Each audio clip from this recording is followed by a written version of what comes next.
আসসালামু আলাইকুম। আন্তর্জাতিক বাংলা সংবাদে আপনাদের স্বাগতম। শুরুতে থাকছে শিরোনাম, এরপর বিস্তারিত। যুদ্ধবিরতিতে এখনও স্বীকৃতি দেননি ইরানের সর্বোচ্চ নেতা আয়াতুল্লাহ আলী খামেনি। এদিকে ইরানে আবারও হামলার হুমকি দিলেন ডোনাল্ড ট্রাম্প। এছাড়া ইরানের হামলায় ধ্বংসযজ্ঞ ক্ষতিপূরণের 29,000 আবেদন ইসরায়েলের।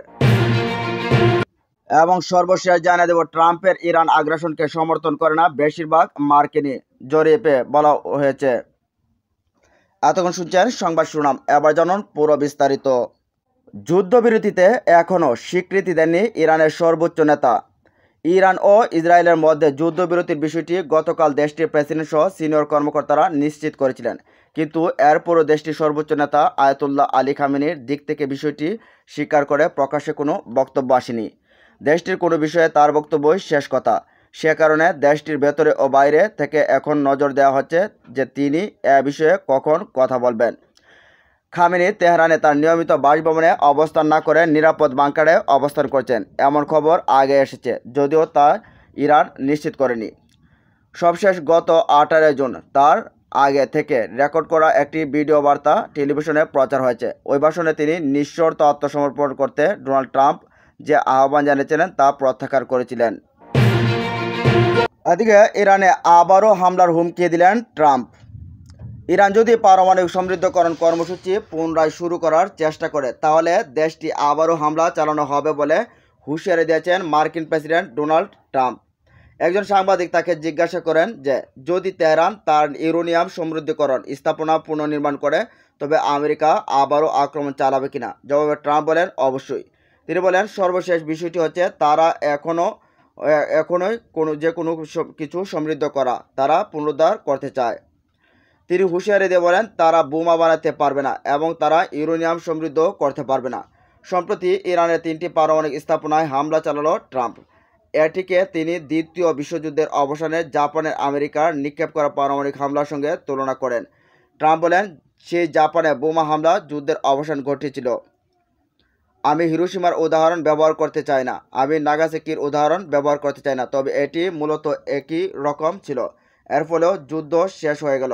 এর মধ্য দিয়ে ইরান ইসরায়েল যুদ্ধের অবসান ঘটল। আমরা যদি এটি বন্ধ না করতাম তাহলে তারা এখনও যুদ্ধ করত। আমি মনে করি আমাদের ইরানের সঙ্গে কিছুটা হলেও সম্পর্ক থাকবে, যোগ করেন মার্কিন প্রেসিডেন্ট। ট্রাম্প বলেন, ইসরায়েল ও ইরানের যুদ্ধবিরতি ছিল অত্যন্ত সমানুপাতিক একটি সম্মতির ভিত্তিতে। তারা উভয়ই বলেছিল যথেষ্ট হয়েছে। তিনি বলেন, আমাদের একটি অসাধারণ জয় হয়েছে, একটি অসাধারণ হামলা ছিল। ট্রাম্প বলেন, ইসরায়েলে খুব কঠিন হামলা হয়েছে, বিশেষ করে শেষ কয়েকদিন। ইসরায়েল সত্যি কঠোর আঘাতপ্রাপ্ত হয়েছে। ওই ব্যালিস্টিক ক্ষেপণাস্ত্রগুলো অনেক ভবন ধ্বংস করেছে। এদিকে ইরানে হামলায় ধ্বংসযজ্ঞ ক্ষতিপূরণে 39,000 আবেদন ইসরায়েলে। ইরানি ক্ষেপণাস্ত্রের আঘাতে সরাসরি বস্তুগত ক্ষতির জন্য ইসরায়েলি কর্তৃপক্ষ প্রায় 39,000 ক্ষতিপূরণ আবেদন পেয়েছে। ইসরায়েলি সংবাদ মাধ্যম ইয়েদিওত আহরোনাত জানিয়েছেন, 13 জুন ইসরায়েলে ইরান সংঘর্ষ শুরু হওয়ার পর থেকে ইসরায়েলি কর্তৃপক্ষের ক্ষতিপূরণ তহবিল প্রায় 38,700 আবেদন পেয়েছে। এই দাবিগুলোর মধ্যে ভবনের ক্ষতিপূরণের জন্য 30,809টি, যানবাহনের ক্ষতির জন্য 3,713টি এবং সরঞ্জাম ও অন্যান্য জিনিসপত্রের ক্ষতির জন্য 4,085টি আবেদন ছিল। ইসরায়েলি দৈনিক আরও জানিয়েছে, এমন অনুমান রয়েছে যে হাজার হাজার অন্যান্য ভবন ক্ষতিগ্রস্ত হয়েছে, কিন্তু এখনও তাদের জন্য কোনো ক্ষতিপূরণের দাবির আবেদন করা হয়নি। এদিকে ইসরায়েলি ওয়েবসাইটে বেহাদ্রেই হারেদিম জানিয়েছে যে শুধু ইসরায়েলের তেল আবিবে 24,932টিরও বেশি ক্ষতিপূরণ আবেদন করা হয়েছে। তারপরে দক্ষিণাঞ্চলীয় শহর আশকেলনে 10,793টি দাবি দায়ের করা হয়েছে। প্রত্যাশিত ক্ষতিপূরণের পরিমাণ সম্পর্কে এখনও কোনো তথ্য সামনে আনেনি ইসরায়েল। 13 জুন ইসরায়েল ইরানের সামরিক ও পারমাণবিক স্থাপনা সহ বেশ কয়েকটি স্থানে বিমান হামলা শুরু করে। তারা অভিযোগ করেছে যে তেহরান পারমাণবিক বোমা তৈরির দ্বারপ্রান্তে পৌঁছেছে, যদিও ইরান এ দাবি তীব্রভাবে অস্বীকার করছে। ইরান প্রতিশোধমূলক ক্ষেপণাস্ত্র এবং ড্রোন হামলা চালালে রবিবার 3টি ইরানি পারমাণবিক স্থাপনায় বোমা হামলা চালিয়ে যুক্তরাষ্ট্র সংঘাতে যোগ দেয়। দুই আঞ্চলিক শত্রুর মধ্যে 12 দিনের আকাশ যুদ্ধের পর মার্কিন প্রেসিডেন্ট ডোনাল্ড ট্রাম্প ইসরায়েল ও ইরানের মধ্যে যুদ্ধবিরতির ঘোষণা করেছেন। এদিকে ট্রাম্পের ইরান আগ্রাসনকে সমর্থন করে না বেশিরভাগ মার্কিনই। গত 22শে জুন ভোরে ইরানের 3টি পারমাণবিক স্থাপনায় হামলা চালায় যুক্তরাষ্ট্র। সেগুলো হলো নাতাঞ্জ, ফোর্দো ও ইস্পাহান। হোয়াইট হাউসের সিচুয়েশন কক্ষে বসে সংশ্লিষ্ট কর্মকর্তাদের সঙ্গে নিয়ে এই হামলার পর্যবেক্ষণ করেন মার্কিন প্রেসিডেন্ট ডোনাল্ড ট্রাম্প। ওই হামলার মধ্যে দিয়ে ইরান ইসরায়েল সংঘাত সরাসরি জড়িয়ে পড়ে যুক্তরাষ্ট্রে। এদিকে হামলা জবাব দিতে পিছপা হয়নি ইরানও। একদিনের মধ্যে উপসাগরীয় দেশ কাতারে অবস্থিত যুক্তরাষ্ট্রের সামরিক ঘাঁটিতে ক্ষেপণাস্ত্র হামলা চালায় তেহরান। পরবর্তী সময়ে ট্রাম্পের উদ্যোগী হন ইরান ও ইসরায়েলের মধ্যে যুদ্ধবিরতি নিয়ে।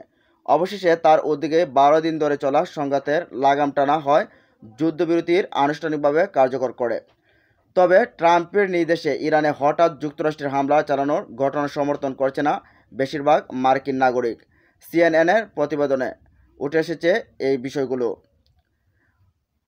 জরিপের প্রশ্ন ছিল ইরানের বিরুদ্ধে যুক্তরাষ্ট্রের সামরিক পদক্ষেপ সমর্থন করেন কিনা। জবাবে জরিপে অংশ নেওয়া 56% মার্কিনী বলছে তারা এটা সমর্থন করতে পারছে না। আর হামলার পক্ষে রয়েছে 44% মার্কিনী। ট্রাম্পের দল রিপাবলিকানদের মধ্যে 82% সামরিক পদক্ষেপের পক্ষে। অন্যদিকে ডেমোক্র্যাটদের দলের 88% বলেন এই পদক্ষেপ সমর্থনযোগ্য নয়। জরিপে অংশ নেওয়া 58% মার্কিনী বলেছেন ট্রাম্পের সামরিক পদক্ষেপের ফলে যুক্তরাষ্ট্রের জন্য ইরান আরও বড় হুমকি হয়ে উঠবে। মাত্র 15% মনে করেছেন ইরান বড় হুমকি হবে না। 85% ডেমোক্র্যাট মনে করেন ইরান আরও বড় হুমকি হয়ে উঠবে। রিপাবলিকানদের মধ্যে এ হার 30%। ইরানে হামলা চালিয়ে ডোনাল্ড ট্রাম্প সঠিক সিদ্ধান্ত নিয়েছে এমনটা মনে করেছেন জরিপে অংশ নেওয়া মাত্র 22% মার্কিনী। 23% মাঝামাঝিতে বা নিরপেক্ষ অবস্থানে রয়েছেন। অন্যদিকে 38% মনে করছেন ট্রাম্পের সিদ্ধান্ত সঠিক ছিল না। রিপাবলিকানদের মধ্যে 51% মনে করেছেন ট্রাম্পের সিদ্ধান্ত সঠিক। ডেমোক্র্যাটদের 71% মতে ট্রাম্প সঠিক সিদ্ধান্ত নেননি।